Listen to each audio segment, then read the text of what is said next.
Minister ద్వారా తన గతాన్ని తెలుసుకొని రేఖకు చుక్కలు చూపిస్తున్న స్వరాజ్. అసలు మినిస్టర్ని స్వరాజ్ ఏ విధంగా కలవబోతున్నాడు? స్వరాజ్కి మినిస్టర్ ద్వారా నిజం తెలుసుకున్న తర్వాత ఏం చేయబోతున్నాడు? రేఖకి కష్టాలు ఏ విధంగా మొదలు కాబోతున్నాయి అనేది మనం ఈ వీడియోలో తెలుసుకుందాం. ఫ్రెండ్స్, అంతకంటే ముందు మీ ఫేవరెట్ సీరియల్ బ్రహ్మముడి సీరియల్లో అప్కమింగ్ ఎపిసోడ్స్లో ఏం జరగబోతుందో మీరు ముందే తెలుసుకోవాలనుకుంటే మన ఛానల్ని సబ్స్క్రైబ్ చేసి తప్పకుండా లైక్ చేయండి. మీరిచ్చే ఆ ఒక్క లైక్ మాకు చాలా సపోర్ట్గా ఉంటుంది. మరిక వీడియోలోకి వెళ్దాం. కథలోకి వెళ్తే రేఖ మనసులో ఏదో తెలియని భయం మొదలైంది. రాజును చూసినప్పట్నుండి ఆమెకి నిద్రపట్టడం లేదు. వాడు నిజంగానే స్వరాజైతే తన పరిస్థితి ఏంటని ఆలోచిస్తూ అసలు నిజాన్ని ఎలాగైనా బయటపెట్టాలని ఒక ప్లాన్ వేస్తుంది. అందుకోసం తన నమ్మకస్తుడైన ఒక వ్యక్తిని పిలిచి అతనికి జనాభా లెక్కలు సేకరించే ఆఫీసర్ గెటప్ వేయిస్తుంది. చూడు, నువ్విప్పుడా చలపతింటికి వెళ్ళాలి. జనాభా లెక్కలు పేరుతో ఆ ఇంట్లో ఎవరెవరుంటున్నారు, ఆ రాజు అనేవాడు వాళ్ల సొంత కొడుకా కాదా అనే పూర్తి వివరాలు సంపాదించాలి అని ఆజ్ఞాపిస్తుంది. రేఖ అక్కడితో ఆగకుండా ఒక ఎయిర్బడ్ తీసి అతని చేతిలో పెడుతుంది. ఇదిగో, ఒకటి నీ చెవిలో పెట్టుకో, మరొకటి నా దగ్గరుంటుంది. నువ్వు అక్కడ వాళ్లతో ఏం మాట్లాడుతున్నావో, వాళ్లు నీకు ఏ సమాధానం చెబుతున్నారో ప్రతి మాట నేనిక్కడ్నుండి వినాలి. వాళ్లేదైనా దాచాలని చూస్తే నేన్నీకు సిగ్నల్ ఇస్తాను. అప్పుడు నువ్వు నిజాన్ని ఎలాగైనా రాబట్టాలి. జాగ్రత్త, ఎక్కడా అనుమానం రాకూడదు అని హెచ్చరిస్తుంది. రేఖ పంపిన ఆ వ్యక్తి చలపతి ఇంటికి చేరుకుంటాడు. అక్కడ చలపతి ఇంటిబయట కూర్చునుండగా ఆ వ్యక్తి లోపలికి అడుగుపెట్టి, నమస్కారమండి, మేము జనాభా లెక్కలు సేకరించడానికొచ్చాము. మీ కుటుంబ వివరాలు నమోదు చేసుకోవాలి. ఈ ఇంట్లో ఎంతమందుంటారు, మీ పేర్లేంటి అని అడుగుతాడు. చలపతి మొదట కొంచెం ఆశ్చర్యపోయినా, ఓ, జనాభా లెక్కలా? సరే బాబూ, రాసుకో. ఈ ఇంట్లో మేం మొత్తం నలుగురం ఉంటాం. నేనీ ఇంటి యజమానిని. నా పేరు చలపతి. ఒక చిన్న ఆఫీస్లో గుమస్తాగా పనిచేస్తున్నాను. ఇక ఈమె నా భార్య లక్ష్మి. తను ఇల్లే చూసుకుంటుంది అని వివరాలు చెప్తుంటాడు. ఆ మాట చలపతి వివరాలు చెప్తుండగానే గదిలో కసరత్తులు చేస్తున్న రాజును ఆ వ్యక్తి గమనిస్తాడు. మరక్కడ ఎక్సర్సైజ్ చేస్తున్న వ్యక్తి ఎవరండి? అతను కూడా మీ కుటుంబ సభ్యుడేనా అని చాలా జాగ్రత్తగా అడుగుతాడు. ఆ మాట వినగానే చలపతి ఒక్కసారిగా ముఖం మార్చుకుని, వాడెవరో మాకు తెలీదు బాబూ. ఎక్కడో రోడ్మీద దొరికితే వాణ్ణి తీసుకొచ్చి ఇంట్లో పెట్టుకున్నాం. వాడికి మాకు ఎటువంటి సంబంధం లేదు అని కరుకుగా సమాధానమిస్తాడు. చలపతి మాటలకు రాజు ఒక్కసారిగా ఆగిపోయి తన తండ్రివైపు ఆశ్చర్యంగా చూస్తాడు. చూసేవా అమ్మా, నామీద ఈయనకి ఎంత కోపం ఉంటే కన్న కొడుకుని పరాయివాణ్ణి చేసి చెప్తున్నాడో అని రాజు తన తల్లి లక్ష్మితో నవ్వుతూ అంటాడు. చలపతి వెంటనే అందుకుని, అవున్రా మరి, కన్న తండ్రి మాట విననివాడివి నాకెలా కొడుకవుతావు? నేను చెప్పేది వింటే కదా నిన్ను నా సొంతవాణ్ణనుకోడానికి, అందుకే నిన్ను పరాయివాణ్ణి చేశాను అని గద్దిస్తాడు. లక్ష్మి వెంటనే కలుగజేసుకుని, ఏంటండి మీరు, పరాయివాళ్ల ముందు మన పిల్లాడి పరువు తీస్తున్నారేంటి అని వారించడానికి ప్రయత్నిస్తుంది. చలపతి ఆ వ్యక్తివైపు తిరిగి, చూడుబాబు, వాడు నా కన్న కొడుకే, కాని నా మాట వినడు. అందుకే అలా సరదాగ్లా అన్నాను. వాడు మా పెద్దబ్బాయి, పేరు రాజు. మాకింకో చిన్నబ్బాయి కూడా ఉన్నాడు. వాడు బుద్ధిగా జాబ్ చేస్తున్నాడు. వీడు మాత్రం తిని కూర్చోవడం తప్ప ఏమీ చేయడు అని వివరంగా చెప్తాడు. ఆ మాటలన్నీ తన చెవుల్లో ఉన్న ఎయిర్బడ్స్ ద్వారా వింటున్న రేఖ ఒక్కసారిగా నివ్వెరపోతుంది. అంటే వీడు నిజంగానే ఆ చలపతి కన్న కొడుకా? వాళ్ళు ఎంత నమ్మకంగా, ఎంత స్ట్రాంగ్గా చెప్తున్నారు. నేనే పొరపాటు పడ్డానా? మనుషులను పోలిన మనుషులుంటారని విన్నాను, కాని ఈ రాజు అచ్చం స్వరాజ్ బావులాగే ఎందుకున్నాడు అని గందరగోళానికి గురవుతుంది. ఏది ఏమైనా ఆ రోజు నేను స్వరాజ్ ఫోటోలన్నీ తగలబెట్టి చాలా మంచి పనిచేశాను. ఇప్పుడు వీణ్ణి చూసినా ఆ ఇందు గుర్తుపట్టదు. అపర్ణమ్మగాని సుభాష్ మావయ్యగాని గుర్తుపట్టలేరు. ఎందుకంటే రాజు రూపానికి సంబంధించిన ఏ ఆధారం నేనింట్లో ఉంచలేదు కదా అని మనసులో ఒక రకమైన ఉపశమనం పొందుతుంది. రేఖ తన గదిలో కూర్చుని ఆలోచనల్లో మునిగిపోయింది. అయినా ఈ ఇందు ఉంది కదా, అచ్చం వాళ్లమ్మ రూపమే. వాళ్లమ్మ నోట్లోంచి ఊడిపడినట్టుంటుంది. మరి ఈ రాజు, ఇందు వీళ్ళిద్దరికీ ఏమన్నా ఆ బ్రహ్మదేవుడు బ్రహ్మముడి రాసిపెట్టాడా ఏంటి? లేదు, అసలు వీళ్ళిద్దరూ కలవకూడదు. అయినా చదువురాని ఆ ముద్దు ఇందు బయటికి వచ్చి ఏం చేస్తుందిలే అని తనను తాను సమాధానపరుచుకుంటుంది. జనాభా లెక్కల ఆఫీసర్గా వెళ్లిన తన మనిషికి సిగ్నల్ ఇచ్చి, ఇక నువ్వు వచ్చే, కావాల్సిన ఇన్ఫర్మేషన్ అంతా దొరికింది అని చెప్తుంది. ఆ వ్యక్తి ఓకే సార్, థ్యాంక్యూ అని చెప్పి అక్కడి నుండి బయలుదేరతాడు. ఇక్కడ ఇంట్లో రాజు తన తండ్రి చలపటిమీద అలిగినట్టు నటిస్తాడు. ఏంటమ్మా ఇది? కనీసం ఎదుటివాళ్ల ముందు నా గురించి ఒక్క మాట కూడా గొప్పగా చెప్పడం లేదు ఈయన. నేనంత వెధవలా కనిపిస్తున్నానా అని అడుగుతాడు. చలపతి వెంటనే అందుకుని, రే, నువ్వు మాట వరుసకన్నా నిజంగా నువ్వెధవేరా. నీవల్ల నాకేంటి ఉపయోగం? తిని తిరగడం తప్ప ఏమైనా చేస్తున్నావా అని మళ్ళీ తిట్టడం మొదలుపెడతాడు. రాజు తన తల్లి లక్ష్మివైపు తిరిగి, అమ్మా, చూశావా, నువ్వైనా ఏదో ఒకటి మాట్లాడొచ్చు కదా అని ప్రాధేయపడతాడు. లక్ష్మి నిట్టూర్చి, ఏం మాట్లాడన్రా, ఎన్నిసార్లు చెప్పినా మీ నాన్న వినరు, నిన్ను తిట్టడం ఆపరు. నువ్వేమో మీ నాన్న చెప్పిన మాట వినవు. నేను మహారాజుని అంటావు, ఊళ్ళు ఏలుతాను అంటావు. మనం పేదవాళ్లంరా, సడన్గా పెద్ద పెద్ద కోరికలు తీరిపోవాలి అంటే ఎలా కుదురుతుంది? కొంచెం మీ నాన్న మాట వినొచ్చు కదా నాయనా అని నచ్చజెప్పడానికి ప్రయత్నిస్తుంది. రాజు ఒక్కసారిగా నీరసపడిపోయి, అమ్మా, ఇప్పటివరకు నువ్వు నాకు ఎంతో సపోర్టుగా ఉండేదానివి. ఇప్పుడేంటమ్మా ఇలా మాట్లాడుతున్నావు? నువ్వు కూడా మీ భర్త పార్టీలోకి వెళ్ళిపోయావా? ఇది నేను అస్సలు సహించలేను అని గంభీరంగా అంటాడు. రాజు తన తల్లివైపు సీరియస్గా చూస్తూ, అమ్మా, ఇప్పటివరకు నువ్వు నా స్నేహితురాలివి, నా అమ్మవి అని అన్ని విషయాలు నీకే చెప్పుకునేవాణ్ణి.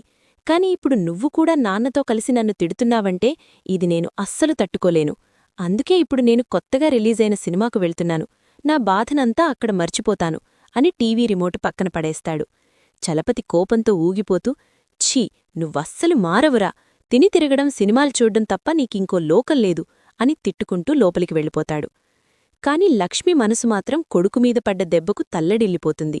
చలపతి లోపలికి వెళ్లగానే మెల్లగా రాజు దగ్గరకు వచ్చి, ఏరా, నీ దగ్గర డబ్బులున్నాయో లేదో, ఈ 500 తీసుకో, సినిమాకు వెళ్ళి సరదాగా గడిపిరా నాయనా అని తన కొంగున దాచుకున్న నోటును తీసి రాజు చేతిలో పెడుతుంది.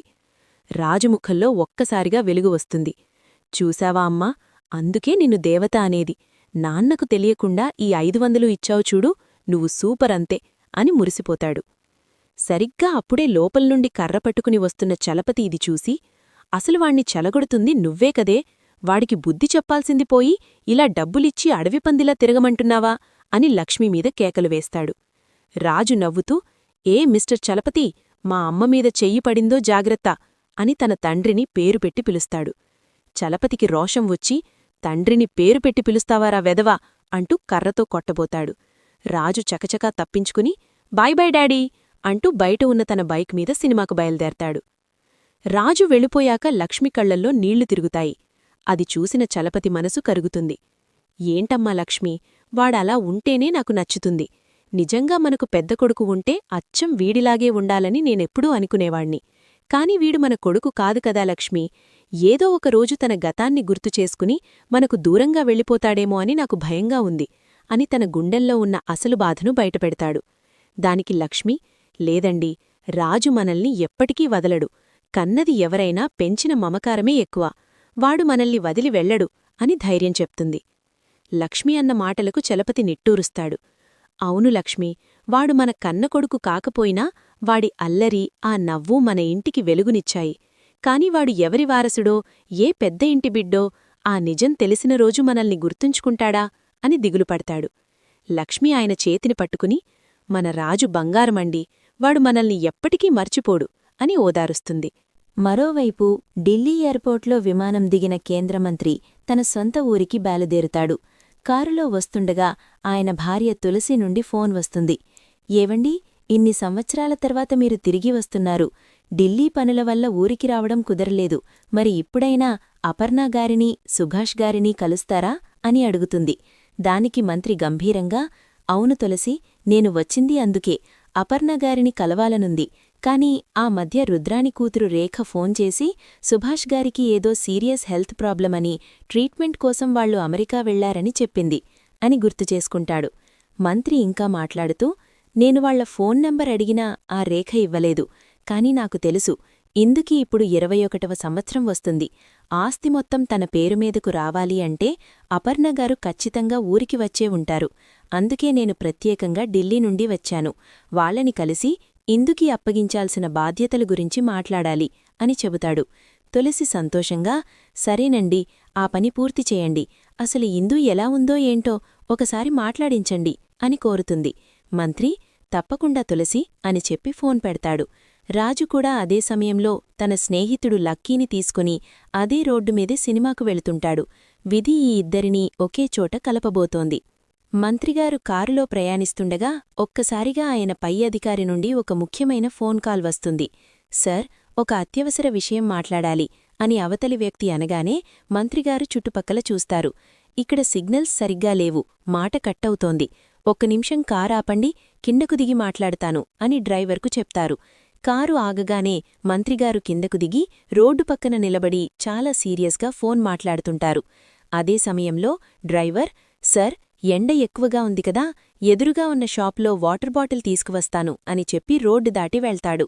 మంత్రిగారు ఫోన్ సంభాషణలో పూర్తిగా నిమగ్నమైపోయి వెనుక నుండి వస్తున్న ప్రమాదాన్ని గమనించరు. సరిగ్గా అదే సమయంలో బ్రేక్ ఫెయిలైన ఒక భారీ లారీ అతివేగంగా మంత్రిగారి వైపు దూసుకువస్తుంది. కంట్రోల్ తప్పిన ఆ లారీ నేరుగా వచ్చి మంత్రిగారిని బలంగా ఢీకొంటుంది. ఆ దెబ్బకు ఆయన ఒక్కసారిగా గాలిలో ఎగిరి రోడ్డు పక్కన పడిపోతారు. తలకు గట్టిగా దెబ్బ తగలడంతో రక్తం కారుతూ స్పృహ కోల్పోతారు.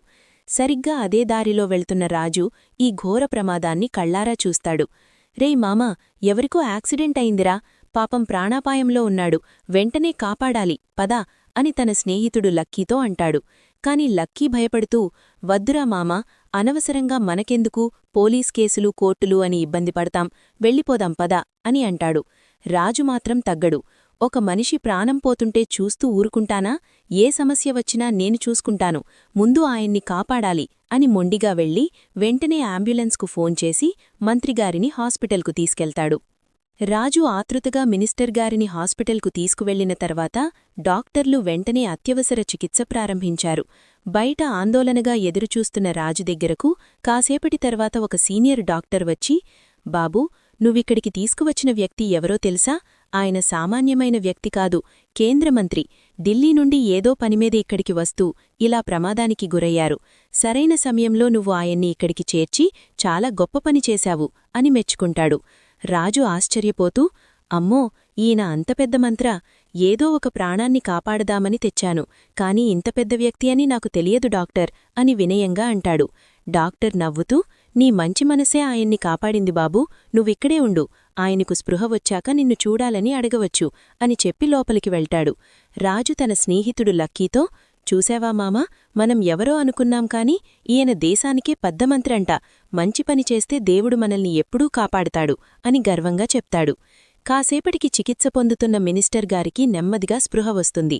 కళ్ళు తెరిచిన ఆయన చుట్టూ ఉన్న డాక్టర్లను చూసి, నేనెక్కడున్నాను, నాకేమైంది అని నీరసంగా అడుగుతారు. మీకు లారీ యాక్సిడెంట్ అయింది సేర్, కాని ఒక యువకుడు మిమ్మల్ని సకాలంలో హాస్పిటల్కు తీసుకురావడం వల్ల ప్రాణాపాయం తప్పింది అని డాక్టర్ వివరిస్తాడు.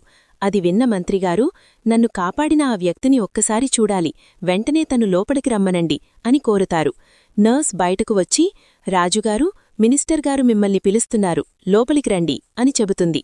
నర్స్ పిలుపుతో రాజు నెమ్మదిగా ఐసీయూ గదిలోకి అడుగుపెడతాడు. బెడ్ మీద ఉన్న మినిస్టర్ గారిని చూడగానే, ఎలా ఉన్నారు సార్, ఇప్పుడు కొంచెం నయంగా ఉందా అని ఎంతో వినయంగా అడుగుతాడు. మినిస్టర్ గారు రాజుముఖాన్ని చూడగానే ఒక్కసారిగా దిగ్భ్రాంతికి లోనవుతారు. ఆయన కళ్ల ముందు గతం కదలాడుతుంది. ఇతనెవరు? అచ్చం రాజులాగే ఉన్నాడేంటి? ఆ కళ్ళు, ఆ తీక్షణత అంతా నా స్నేహితుడు రాజులాగే ఉన్నాడు అని తనలో తాను అనుకుంటూ షాకవుతాడు. రాజు దగ్గరకు వెళ్ళి, కంగారు పడకండి సార్, మీరిప్పుడు సురక్షితంగానే ఉన్నారు అని ధైర్యం చెబుతాడు. మినిస్టర్ గారు తన ఆశ్చర్యాన్ని ఆపుకోలేక, బాబూ, నీ పేరేంటి, ఎక్కడుంటావు, మీ అమ్మ నానెవరు అని ఆతృతగా ప్రశ్నిస్తారు. దానికి రాజు నవ్వుతూ, నా పేరు రాజు సార్, మా అమ్మ నాన్న బస్తీలో ఉంటారు, మా నాన్న పేరు చలపతి, ఆయన చిన్న ఆఫీస్ వర్క్ చేస్తారు, మా అమ్మ పేరు లక్ష్మి, తను ఇల్లే చూసుకుంటుంది అని బదిలిస్తాడు. మినిస్టర్ గారి మనసులో అనుమానం మొదలవుతుంది. చలపతి కొడుకా? కాని అపర్ణదేవిగారు అప్పట్లో చెప్పేవారు కదా, తన మనవడు స్వరాజ్ అచ్చం వాళ్ల మేనమామ రాజులాగే ఉంటాడని. మేనమామ పోలికలు వస్తే అదృష్టవంతులు అంటారు, అందుకే స్వరాజ్కి ఆ రూపం వచ్చిందని ఆమె మురిసిపోయేది. ఆ వ్యాన్ యాక్సిడెంట్లో అందరి డెడ్ బాడీస్ దొరికాయి కాని ఆ చిన్నపిల్లాడి బాడీ మాత్రం దొరకలేదు. అందరూ లోయలో పడిపోయి ఉంటాడనుకున్నారు కాని ఒకవేళ ఆ పిల్లాడు బ్రతికి ఉంటే ఇతనే ఆ స్వరాజ్ అయితే అని తనలో తానే లెక్కలు వేసుకుంటాడు. మినిస్టర్ గారి మనసులో ఆలోచనలు సుడిగుండంలో తిరుగుతున్నాయి. ఒకవేళ అపర్ణగారు, ఇందూ, సుభాష్ గారు బ్రతికున్నట్టే ఈ అబ్బాయి కూడా ఆ ప్రమాదం నుండి ప్రాణాలతో బయటపడి ఉంటాడా? అసలితనెవరు? ఇతని గతమేంటి? చిన్నప్పణ్నుండి ఇతను ఎక్కడున్నాడు, ఎలా పెరిగాడు, ఈ నిజాలన్నీ బయటకు రావాలి అని బలంగా నిశ్చయించుకుంటారు. వెంటనే రాజువైపు తిరిగి, బాబూ రాజు, నాకిప్పుడు కొంచెం నయంగానే ఉంది. డాక్టర్లు డిశ్చార్జ్ చేస్తామంటున్నారు. ఒక్కసారి నన్ను మా ఇంటికి తీసుకువెళ్తావా అని అడుగుతారు. రాజు ఏమాత్రం ఆలోచించకుండా, తప్పకుండా సార్, ఇంత పెద్ద మినిస్టర్ గారు నన్నెడగడమేంటి, పదండి, నేను మిమ్మల్ని సురక్షితంగా మీ ఇంటి దగ్గర దింపుతాను అని చెప్పి తన స్నేహితుడు లక్కీ సహాయంతో మినిస్టర్ గారిని కారులో ఎక్కించుకుని బయల్దేరతాడు. దారి పొడవునా మినిస్టర్ గారు రాజునే గమనిస్తూ ఉంటారు. వాడి మాటతీరు, ఆ నడక, ఆ ఆవేశం ప్రతీదీ దుగ్గిరాల వంశ వారసుణ్ణి తలపిస్తోంది. రేఖ చెప్పిందాంట్లో ఏదో మతలబుంది, ఈ రాజు ఖచ్చితంగా ఆ స్వరాజే అయి ఉండాలి అని ఆయన మనసు గట్టిగా చెబుతోంది. మినిస్టర్ గారి ఇంటికి చేరుకున్నాక లోపలికి వెళ్లిన మంత్రిగారు సోఫాలో కూర్చొని, బాబూ రాజు, ఒక్కసారి మీ అమ్మానాన్నలను నేను కలవాలనుకుంటున్నాను, వాళ్లనిక్కడికి రమ్మంటావా అని కోర్తారు. రాజు ఆశ్చర్యపోతూ, ఎందుకు సార్, వాళ్ళెందుకిక్కడికి అని అడుగుతాడు. దానికి మంత్రిగారు నవ్వుతూ, ఏమీ లేదు బాబూ, నా ప్రాణాల్ని కాపాడిన నీకు థాంక్స్ చెప్పడమే కాదు, ఇంత గొప్ప కొడుకుని కన్నందుకు వాళ్లని అభినందించాలనుంది. వాళ్లు నిజంగా చాలా అదృష్టవంతులు అని చెప్పాలనుంది అని అంటారు. ఆ మాట వినగానే రాజు మురిసిపోయి, సరే సార్, ఇప్పుడే ఫోన్ చేసి రమ్మంటాను అని చెప్పి తన తండ్రి చలపతికి ఫోన్ చేస్తాడు. రాజు వెంటనే తన తండ్రి చలపతికి ఫోన్ చేసి, నాన్నా, అర్జెంటుగా నేనొక లొకేషన్ పెడతాను, అక్కడికి వచ్చేయండి, ఇక్కడొక పెద్దాయన మిమ్మల్ని కలవాలంటున్నారు అని చెప్తాడు. చలపతి కంగారుపడుతూ, ఏమైందిరా, మళ్ళీ ఏదైనా గొడవపడ్డావేంటి అని అడుగుతాడు. రాజు నవ్వుతూ, అబ్బే, అలాంటిదేం లేదు నాన్నా, మీరు అమ్మను తీసుకుని త్వరగా రండి అని ఫోన్ పెట్టేస్తాడు. చలపతి తన భార్య లక్ష్మితో, చూడు లక్ష్మి, వీడెక్కడికో రమ్మంటున్నాడు, అక్కడ వీడికేదైనా ఇబ్బంది వచ్చిందేమో, పద త్వరగా వెళ్దాం అని కంగారుగా బయల్దేరతారు. లక్ష్మీ, చలపతి ఇద్దరూ మంత్రిగారి నివాసానికి చేరుకుంటారు. అంత పెద్ద బంగ్లాని చూసి వాళ్లు ఆశ్చర్యపోతుండగా రాజు వాళ్లను లోపలికి తీసుకువెళ్తాడు. మంత్రిగారు వాళ్లని చూడగానే గౌరవంగా ఆహ్వానిస్తారు.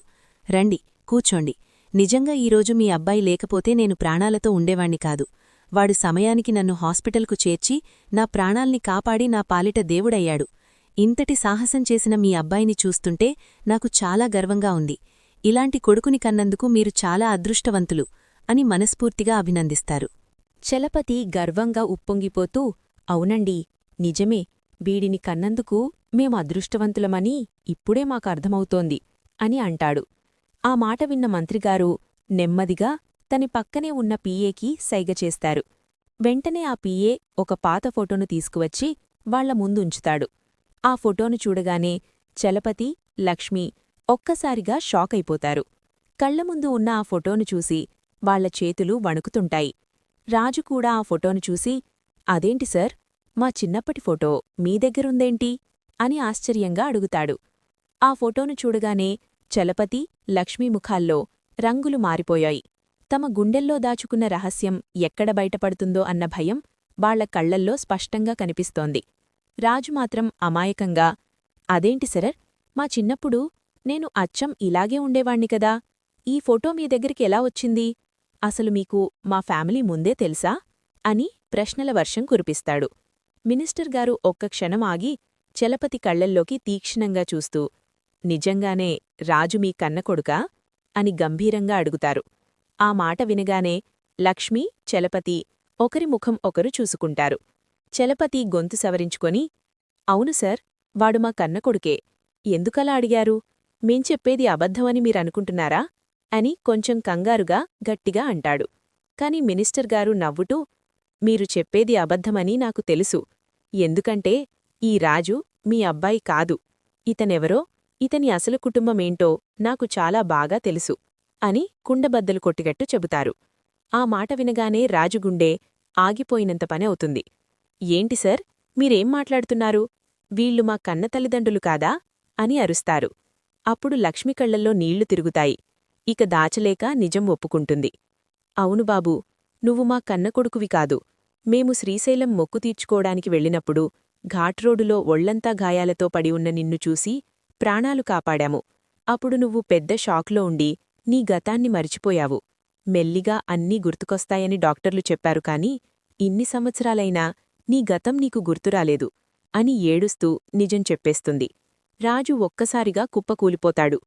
లక్ష్మినోట ఆ నిజం వినగానే రాజు ప్రపంచం ఒక్కసారిగా ఆగిపోయినట్లయింది. తనను కన్నవారని నమ్మినవాళ్లు కాదని తెలియడం, తన గతం ఒక మిస్టరీ అని అర్థం కావడంతో వాడు తల్లడిల్లిపోతాడు. అప్పుడు మినిస్టర్ గారు రాజు భుజంపై చెయ్యి వేసి, కంగారు పడకు బాబూ, నీ కన్నవాళ్లెవరో, నీ అసలు వారసత్వమేంటో ఇప్పుడు నేను చూపిస్తాను. నువ్వు సామాన్యుడివి కాదు, దుగ్గిరాల ఇంటి వారసుడివి. ఆ రక్తపు పంచుకొని పుట్టిన బిడ్డవి నువ్వు అని గంభీరంగా చెబుతారు. ఆ మాట వినగానే రాజు కళ్లలో ఒక మెరుపు మెరుస్తుంది. మినిస్టర్ గారు వెంటనే తన పక్కనే ఉన్న ఒక పెద్ద ఫ్యామిలీ ఫోటో ఫ్రేమ్ను రాజు ముందు పెడతారు. అది సీతారామయ్య గారి దుగ్గిరాల కుటుంబం మొత్తం ఉన్న ఫోటో. ఆ ఫోటోను చూడగానే రాజు గుండె వేగంగా కొట్టుకోవడం మొదలవుతుంది. చూడు రాజు, ఈ ఫోటోలో ఉన్నది నీ కుటుంబం. నీ అమ్మా నాన్న ఇద్దరూ ప్రేమించి పెళ్లి చేసుకున్నారు. నువ్వు అచ్చం మీ మేనమామ పోలికలతో పుట్టావు. అందుకే నువ్వు అచ్చం మీ మేనమామ రాజులాగే ఉన్నావు అని వివరిస్తారు. ఆ ఫోటోలో పక్కనే ఉన్న ఇందు అంటే కావ్యపోలికలతో ఉన్న అమ్మాయిని చూడగానే రాజు ఒక్కసారిగా షాకవుతాడు. సర్, ఈ అమ్మాయి, అచ్చం మా అత్తయ్య రూపంలో ఉన్న ఈ అమ్మాయిని నేను చూశాను సార్. మొన్ననే వాళ్ల ఇంటికి వెళ్లాను. అక్కడ అడుగుపెట్టగానే నా మైండ్లో ఏవో జ్ఞాపకాలు తిరుగుతూనే ఉన్నాయి. ఒక పెద్ద ఆవిడ మంచినీళ్లు తాగుతుంటే చూశాను. ఆవిడను ఎక్కడో చూసినట్టు అప్పుడే అనిపించింది. ఇప్పుడు అర్థమవుతోంది సార్, అది మా అమ్మమ్మ వాళ్ల ఇల్లు. నేను చిన్నప్పుడు అక్కడే ఆడుకునేవాణ్ణి. మా మావయ్యతో అల్లరి చేసేవాణ్ణి. నా మరదలు ఇందుని ఆట పట్టించేవాణ్ణి. నా పుట్టినరోజున అందరం కలిసి ఇలాగే ఫోటోలు దిగాం కదా అంటూ తన గతాన్ని ఒక్కొక్కటిగా గుర్తుచేసుకుంటాడు. కళ్లముందు చిన్నప్పుడు దృశ్యాలన్నీ సినిమా రీల్లా తిరుగుతుంటే రాజు కళ్ళు చెమరుతాయి. రాజు గతం కళ్లముందు కదలాడుతుంటే ఒక్కసారిగా అతనిలో ఒక కొత్త ఆవేశం మొదలైంది. అవును సార్, ఆ ఇంట్లో అడుగుపెట్టినప్పుడు నా గుండె ఎందుకంతలా కొట్టుకుందో ఇప్పుడు అర్థమవుతోంది. అది నా రక్త సంబంధీకుల ఇల్లు. ఆ అపర్ణమ్మగారు నా కన్నమ్మమ్మ, ఆ సుభాష్ గారు నా మావయ్య, ఇందు నా ప్రాణసమానమైన మరదలు. ఇన్ని రోజులు నా వాళ్లకు దూరంగా ఎవరో తెలియని అనాథలా బ్రతికాన్గదా అని ఆవేదనతో రగిలిపోతాడు. రాజు కళ్లలోని ఆ నిశ్చయాన్ని చూసిన మినిస్టర్ గారు గంభీరంగా నిట్టూలిస్తారు. చూడు రాజు, నువ్వు ఆ ప్రమాదంలో చనిపోయావని మీ అమ్మమ్మ ఇప్పటికీ కుమిలిపోతోంది. నిన్ను తీసుకువెళ్లి ఆమె ముందు నిలబెట్టి, ఇతనే మీ మనవడు, మీ రక్తపు వారసుడు అని చెప్పాలని నాకు ఉంది. కాని అక్కడి పరిస్థితులు నువ్వనుకున్నంత సరళంగా లేవు అని మంత్రిగారు హెచ్చరిస్తారు. రాజు ఆశ్చర్యపోతూ, ఏమైంది సార్, మా అమ్మమ్మ వాళ్ళు అక్కడ క్షేమంగానే ఉన్నారు కదా అని అడుగుతాడు. దానికి మినిస్టర్ గారు తల అడ్డంగా తిప్పుతూ, శరీరపరంగా బానే ఉన్నా మానసికంగా వాళ్లు బందీలై ఉన్నారు లాజు. ఆ రుద్రాణి కూతురు రేఖ ఆ ఇంట్లో ఉందంటే అక్కడ ఏదో పెద్ద కుట్ర జరుగుతోందని అర్థం. ఆ రేఖ మీ కుటుంబాన్ని తన గుప్పిట్లో పెట్టుకుంది అని అసలు నిజం బయటపెడతారు. నా కుటుంబాన్ని నాశనం చేసిన ఆ రుద్రాణి ఇప్పుడు నా కళ్లముందే నా వాళ్లని ఇబ్బంది పెడుతుంటే చూస్తూ ఊరుకోన్సార్. ఆ రోజే మా అమ్మానాన్నలను చంపిన ఆ పాపాత్మురాలి కూతురు రేఖను నేనస్సలు వదిలిపెట్టను. అమ్మమ్మకీ తాతయ్యకీ అండగా నిలబడతాను. నా మరదలు ఇందూని ఆ రేఖ కబంధహస్తాల నుండి కాపాడుకొని నేనే తన మెడలో 3 ముళ్ళు వేసి మా ఇంటి కోడలిగా చేసుకుంటాను. నా వారసత్వాన్ని, నా రాజ్యాన్ని తిరిగి దక్కించుకుంటాను అని రాజు కసిగా ప్రతిజ్ఞ చేస్తాడు. రాజు మాటల్లోని పౌరుషం చూసి మినిస్టర్ గారికి తన పాత స్నేహితుడు గుర్తొస్తాడు. రాజు కళ్లలో ఇప్పుడు కనిపిస్తున్నది కేవలం ఆవేశం కాదు, తన కుటుంబాన్ని ముక్కలు చేసిన వారిపై తీర్చుకోవాల్సిన ప్రతీకారం. మినిస్టర్ గారు, ఇప్పటివరకు నేనొక సామాన్యమైన రాజుగా బ్రతికాను. కాని ఈ క్షణం నుండి నేను దుగ్గిరాల వంశవారసుడైన స్వరాజ్ని. నా కన్నవారిని పొట్టనబెట్టుకున్న ఆ రుద్రాణి రక్తానికి, ఆమె కూతురు రేఖ అహంకారానికి అంతం పలికే సమయం వచ్చింది అని గంభీరంగా అంటాడు. ఆ మాటలు వింటుంటే మంత్రిగారికి ఒళ్ళు గగుర్పొడుస్తుంది. రాజు ఏమాత్రం ఆలస్యం చేయకుండా నేరుగా తన పాత ఇంటికి, అంటే దుగ్గిరాలవారి కోటలాంటి బంగ్లావైపు తన బైక్ వేగంగా పోనిస్తాడు. అక్కడ రేఖ హాల్లోనే కూర్చుని అపర్ణమ్మను ఏదో విషయంలో వేధిస్తూ ఉంటుంది. అత్తయ్యగారు, ఇంకా ఎంతకాలం ఆ పాత జ్ఞాపకాలను పట్టుకుని వేలాడుతారు? మీ మనవడు స్వరాజ్ చనిపోయి ఏళ్లవుతోంది. ఇకనైనా ఆ ఆస్తి పేపర్లు నా పేరుమీద రాసేయండి అని హుకుం జారీ చేస్తూ ఉంటుంది. అపర్ణమ్మ కన్నీళ్లు పెట్టుకుంటూ, లేదు రేఖా, నా మనవడు వస్తాడని నా ప్రాణం చెబుతోంది అని దీనంగా అంటుంది. సరిగ్గా అప్పుడే సింహంలా ఇంట్లోకి అడుగుపెడతాడు రాజు. ఎవరన్నారు నీ మనవడు లేడని? ఇదిగో నీ రక్తపు వారసుడు, నీ కన్నబిడ్డ కొడుకు స్వరాజ్ వచ్చేశాడు అని గర్జిస్తాడు. ఆ గొంతు వినగాని అపర్ణమ్మ ఒక్కసారిగా షాకై లేచి నిలబడుతుంది. రేఖ ముఖం పాలిపోయి చేతిలో ఉన్న గ్లాస్ కిందపడి ముక్కలవుతుంది.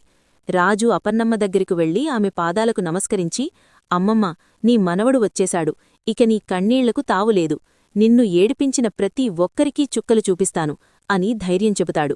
మరోవైపు ఇందూ, కావ్యపోలికలతో ఉన్న అమ్మాయి మెట్లమీద నుండి దిగివస్తూ రాజును చూసి ఆశ్చర్యంతో నోరెళ్లబెడుతుంది. రాజు తన మరదలివైపు ఒక తీక్షణమైన చూపు చూసి రేఖవైపు తిరిగి, ఏయ్ రేఖా, నీ ఆటలిక సాగవు, నా గతం నాకు గుర్తొచ్చింది, నీ అసలు రంగు కూడా నాకు తెలిసింది, ఈ క్షణం నుండి ఈ ఇంట్లో నీ అధికారం చెల్లదు, మర్యాదగా బయటకు నడువు, లేదంటే నిన్ను ఎలా పంపాలో నాకు తెలుసు అని హెచ్చరిస్తాడు. ఆ దెబ్బకు రేఖ వెన్నులో వణుకు మొదలవుతుంది. స్వరాజ్ తన వారసత్వాన్ని తిరిగి దక్కించుకొని తన మరదలు ఇందూని ఎలా వివాహం చేసుకుంటాడు, రేఖను ఇంటినుండి ఎలా గెంటేస్తాడు అనేది రాబోయే రోజుల్లో మరిన్ని ఆసక్తికరమైన మలుపులతో మన ముందుకు రాబోతోంది. చూశారుగా ఫ్రెండ్స్, స్వరాజ్ తన గతాన్ని తెలుసుకుని రేఖకు ఏ విధంగా చుక్కలు చూపించబోతున్నాడో. మరి రాజు తన మరదలు ఇందూని వివాహం చేసుకుని ఈ ఇంట్లో మళ్లీ సంతోషాన్ని నింపుతాడా? అసలు రేఖ ఈ దెబ్బ నుండి ఎలా తప్పించుకోవాలని ప్లాన్ వేస్తుంది? ఇలాంటి మరిన్ని ఆసక్తికరమైన బ్రహ్మముడి అప్కమింగ్ ట్విస్ట్ల కోసం ఇప్పుడే మన ఛానల్ని సబ్స్క్రైబ్ చేసుకోండి. ఈ వీడియో మీకు నచ్చినట్లయితే తప్పకుండా లైక్ చేయండి మరియు మీ ఫ్రెండ్స్ అందరికీ షేర్ చేయండి. మీరిచ్చే ఆ ఒక్క లైక్ మాకు మరిన్ని మంచి